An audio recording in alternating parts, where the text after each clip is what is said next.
We're John and Shannon Newton, and we've been on a long RV road trip to the Gulf Coast in our new to us 2014 Jayco Precept motorhome. With our 16-year-old cat Stormy along for the ride, we have experienced a number of exciting and memorable things on our trip. From the vast sugarcane fields of Cajun, Louisiana, to the French Quarter in New Orleans. From island life near Mobile, Alabama, to the stunning white beaches of the Florida Panhandle. Now we are heading back to Northwest Arkansas and the beautiful Ozark Mountains, a place we have called home since 2016.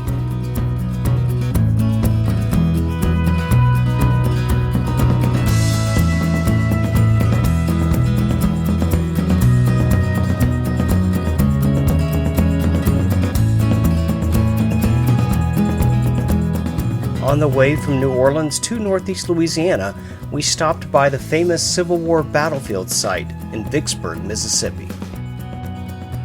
We're here at Vicksburg because, of course, we couldn't turn down a Civil War battlefield when we're driving right through here. We don't have a lot of time, and they're closing soon, but they have really neat, some nice little displays. I'm always a little bit afraid of mannequins. I had a scary experience one time. If my dad's watching, him and Leanne will think this is funny. I had a scary experience one time where I thought a man was a mannequin and he wasn't, and I lost it. It was really scary.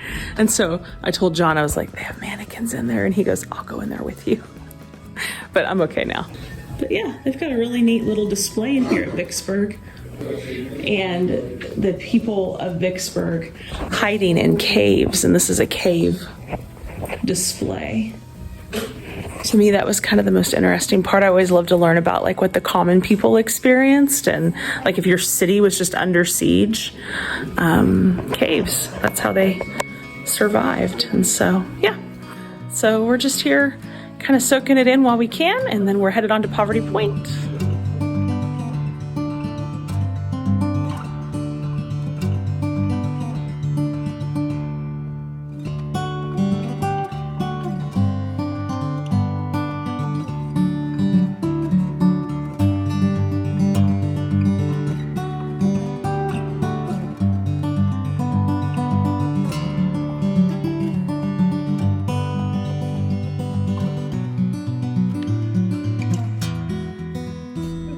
Here at Poverty Point Reservoir State Park in Louisiana, and it's beautiful. We have not had a bad campsite yet, John. No. This one's pretty great too. It's been a laughably silly fun trip. It has. For the camping, it's just been perfect. We've also, I don't think, done a single RV park except for when we were actually in Lafayette. Yeah. And that's probably why we've had such good luck, because state and national and city park campgrounds are usually pretty great. So we're heading to Poverty Point. It's a World Heritage Site. It's one of 22 World Heritage Sites in the United States of America. And they kind of go across the continent, and even in Hawaii and Alaska as well. So being a World Heritage Site's a really, really, really big deal. And the state of Louisiana takes a lot of pride in the fact that they have one here. Yeah. It was inhabited 1800, 1500 BC, up until about the time of Christ. I just love to imagine what their lives were like that long ago. And this was a pretty advanced civilization. It really changed the way they view early Native American civilizations, because they thought that this time period would only be very small groups of hunter-gatherers, and instead we see what seems to be a city of over hundreds of people, and it's a big deal. And so yeah, I'm excited to get to show it to John. Okay, here's the earthworks. The beginning of the C-shaped earthworks. See how it's laid out. So it's interesting, the current dating of this place is 1800 BC to about 1100 BC, which is so old that, let's just put this into perspective. So 1500 BC was about the time of Ramses the Great of Egypt. So imagine him building all those statues over in Egypt, maybe a pyramid, all the different places that he did in his administration. And at the exact same time as that, right here in this place, Poverty Point, there was a whole nother civilization that was building things and gathering and existing here in America. Yep. And Europeans wouldn't even know about this place for thousands of years. It's astounding to think of. So cool. It is so cool to think of. I love ancient history. It's so fascinating. We're going back in time. Let's go back in time. Man, all right. So this is where they found over 40 hinges, which are basically holes that were in the ground that were clearly made by wooden posts, but there was no center structures, and so they don't think it was actually any kind of a building or had a roof. It's just a hinge. And what did the hinge mean? What was it for? They don't know. In the back, there's another one, and they found 40 different ones where they put these giant posts in the ground and then later took the posts out and filled the holes. Up here, if we zoom in where that sign is, they have mowed or left unmowed areas, and that's where the ridges were. So there's a ridge that goes all the way around the site, and there are houses on this ridge all the way around. Here is just a field, but they found a buried mound. And that's really significant because, why would they take the time to build a mound and then bury it? They think that what it actually was a mud volcano. So a place where thermal energy was coming out of the ground, spewing mud up and methane. And the guy who we talked to, I didn't want to film because I didn't know if he'd want to be on film or not, but the interpreter, the parks guy that we talked to that was giving the tour, said that he thinks it's the whole reason why this site began. Is that was there's very few of them in the United States at all where they have thermal mud holes where it's gurgling up mud like a mud volcano. And he said it's so rare that he thinks that is what drew people to the site at first. And then when it became inactive, they didn't have anything to draw people here anymore. They created their own kind of religious site, and then that's why they built the big mound, which is behind those trees over there. It's really hard to see because this is just earthworks, but this is the largest mound here at Poverty Point. They at one time thought it was shaped like a bird. Now they kind of don't think that as much anymore. It almost resembles an I or a T. And it's just really fascinating to me that they built something this huge in a period of about 90 days.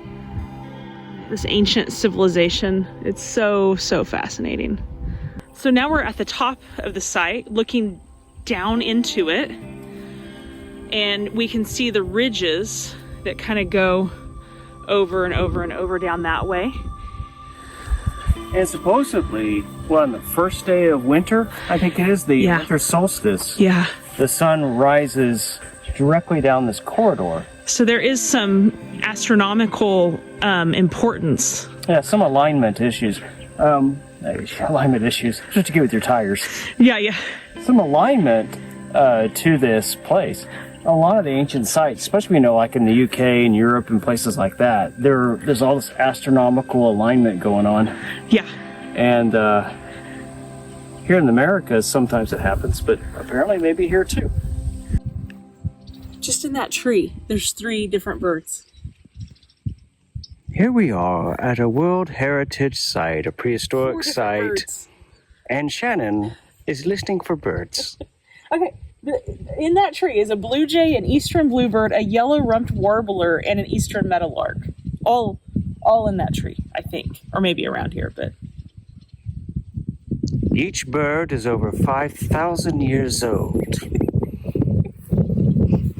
So Shannon and I are hiking up to Mound A here at Poverty Point, which is the tallest of the mounds, the most, imposing of the mounds. It is very it's currently about 75 feet tall, but when it was built, it was over 100 feet tall, and erosion's just done its thing over, 3,500 years? 3,500 years. So, I mean, can you imagine that tall in that time? It would have been seen for miles and miles. Yeah, seriously. Well, and from up above, you could see all around, I imagine, at the time. Oh, yeah. Maybe still. We'll find out if we make it. We're summiting Mound A. The wind is in our face. It is cold and wintry, yet our determination is unwavering. We do have our jackets on. It's cold. Okay, this is Mound A. This is the sign for it, and then we're gonna go up there. But yeah, it's the newest mound. Oh, lovely. Still has that new mound smell.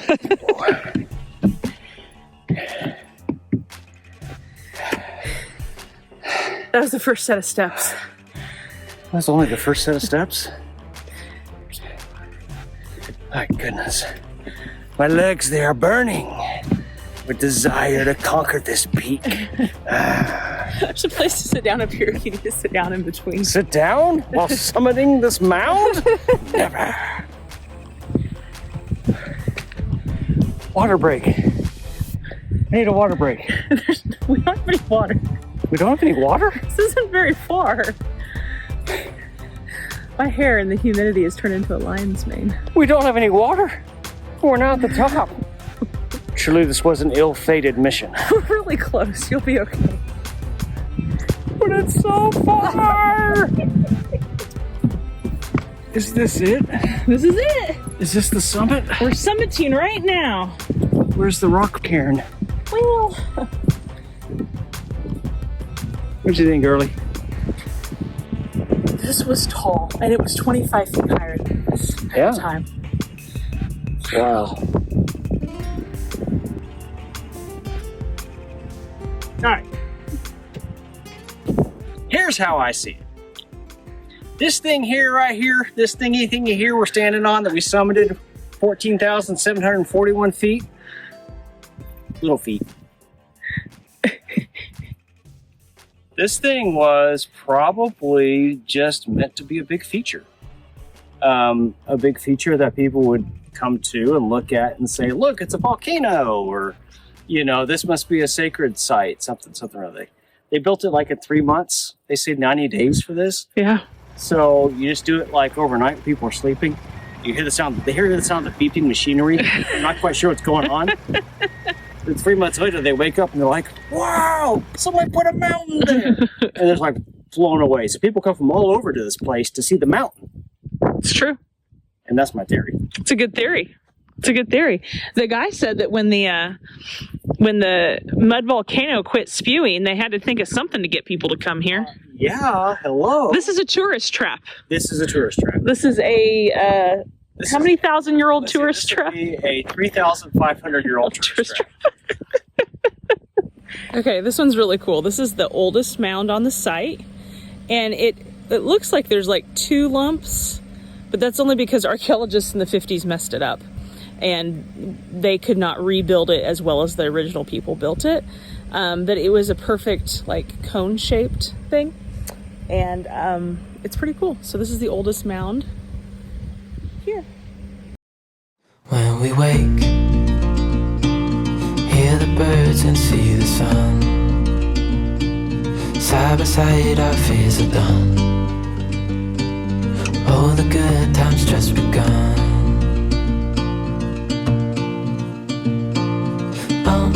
We know what we have, let's hold on tight. Found what we're looking for in life. Call us crazy, but things are finally right.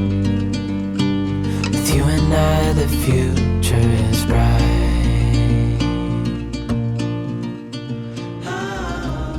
Hello, we are leaving from Little Rock. We stayed at a KOA in North Little Rock, and John is driving. And we don't have very far to go home, but we had Stormy, so I'll show you where she was first. So when Stormy we were getting all the rig ready, she was right here beside John in her little cat bed. I think you can see that. And so, and then she got up and we thought maybe she went under the dinette or maybe she went to her cat cave. We kind of just let her go, you know, whatever bed she chooses for herself. Well, on the very last day of our trip, Stormy has found a new place to hide. Under the dinette. I had to pull this panel off to find her, so I don't know if she moved it aside a few inches or what, but this cat has gotten not just under the dinette, but all the way back here into where our television goes. That's our televator. And I will attach some clips of where she actually is, because it is crazy. I don't know how she got there. It is the perfect spot for her in some ways. I don't love it because we can't get her out without her choosing to come out. But, because I can't reach her. I can't reach her. My arms are short. John's arms are longer. Maybe he can get her. Unbelievable, Stormy. So, last day of the trip, and Stormy decided to give us one last adventure. Okay, say it again. That cat. First of all, that cat has not missed a meal in about, well, how old is she? 16 years. Okay, so we've known her for about 7 years. She's not missed a meal. She's not small. She's not svelte. She's not a kitten. Yet somehow, our 87-year-old great aunt Stormy, she's like the little lady in the nursing home, you know, who's like paranoid about everything. She hides her valuables. Yes. You know, always believes something's being taken from her. Thinks that the workers are wearing her clothes. Yeah, I mean, that's pretty much Stormy. So, but she's also very, very agile for somebody of her age. She just wants to prove it every now and again. Unreal. We had one last Stormy adventure on the last 2 hours of the trip here. Yeah. 3 hours of the trip. I mean, unreal. You know, it's never boring with her though. It's never boring. I love how she's really come alive on this trip though. She has like really gotten used to this life. And I think it just means so much to have her with us and to not have to worry about her, or to worry about her with us instead of worrying about her while we're away from her. So yeah, we still worry about her, just more informed worrying, I guess. She's her own person though. She is her own person. You and I, we got it. We don't need no more. Even in the hard times, you and I can weather any storm. Oh, we know what we have, let's hold on tight. Found what we're looking for in life. We're home. Come on, Storm, I see your face. We're done. The whole trip's over. Our trip is done. You can go home now. Back home. Why did you ride in there, Stormy? Well, come on, girl. You want a snack? Treat? Come on, kitty. You want me to get her treat out? Yeah, come on. This will do. Yeah, at least a dry treat, please. Come on. No, here she comes. On her own accord. Good job, Stormy. Good job. Yeah, thank you. Seriously? All of this? With this cat?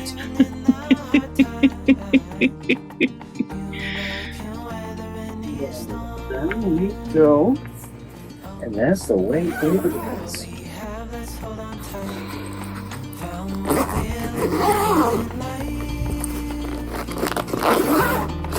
Crazy, but Stormy, you're home. Look at this. You're home. What do you think, Stormy Joe? Watch, she's gonna go under the bed in her favorite hiding spot. Here she goes. Favorite hiding spot where we can't reach her under the bed.